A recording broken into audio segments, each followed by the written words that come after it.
মানিকগঞ্জের দৌলতপুরে অসহায় হতদরিদ্র পরিবারের মাঝে সেলাই মেশিন বিতরণ করলেন মানিকগঞ্জ ১ আসনের সংসদ সদস্য সালাউদ্দিন মাহমুদ জাহিদ।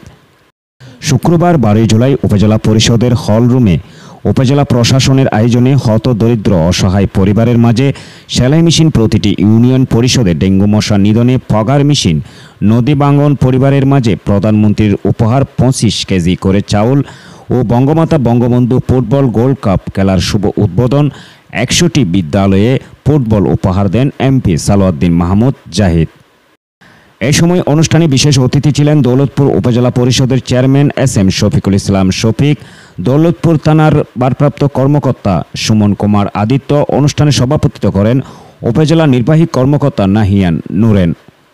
আরও উপস্থিত ছিলেন উপজেলা পরিষদের ভাইস চেয়ারম্যান শামসুর রহমান শাহিন, মহিলা vice chairman Farida Yasmin, Jianpur union পরিষদের চেয়ারম্যান মোহাম্মদ বেলায়েত হোসেন, বাবুটিয়া ইউনিয়ন পরিষদের চেয়ারম্যান মোহাম্মদ আমজাদ হোসেন, কলিয়া ইউনিয়ন পরিষদের chairman advocate Siddiqur Rahman, Damoshwar union পরিষদের চেয়ারম্যান অ্যাডভোকেট ইদ্রিস আলী, চকমিপুর ইউনিয়নের প্যানেল চেয়ারম্যান মোহাম্মদ আমজাদ হোসেন প্রমুখ।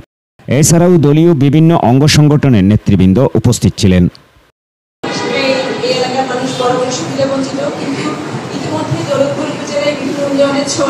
আপনারা দেখতে পাচ্ছেন তার ধারাবাহিকতা হিসেবে আজকে আমাদের যে বিতরণ, আমাদের মাঝে ফগার মেশিন বিতরণ হচ্ছে। এই উপজেলা পৌরসভা, আমরা এখানে পৌরসভা নেই, পৌরসভার যে সকল সুবিধা আমরা আসলে পেয়ে থাকি উপজেলা পর্যায়ে।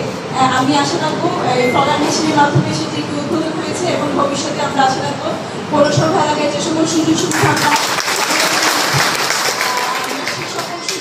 আমাদের মাননীয় এমপি মহোদয়ের হাত ধরে আমরা সকল এই এলাকার জনগণকে আমরা সেই সকল সুযোগ সুবিধা দিতে পারবো ইনশাআল্লাহ। এই প্রোগ্রামে আমাদের মাঝে স্যারকে আমরা অত্যন্ত আন্তরিক এবং কৃতজ্ঞতা প্রকাশ করছি এবং সকলকে শুভেচ্ছা জানিয়ে এবং ধন্যবাদ জানিয়ে আমার বক্তব্য শেষ হচ্ছে। এখন আমরা পর্যায়ক্রমে আমাদের বিতরণগুলো শুরু করবো। ধন্যবাদ সবাইকে। এখন আমাদের সম্মানিত সভাপতি বক্তব্য শেষ। নির্বাহী কর্মকর্তা, আমাদের সকলেরই সম্মানে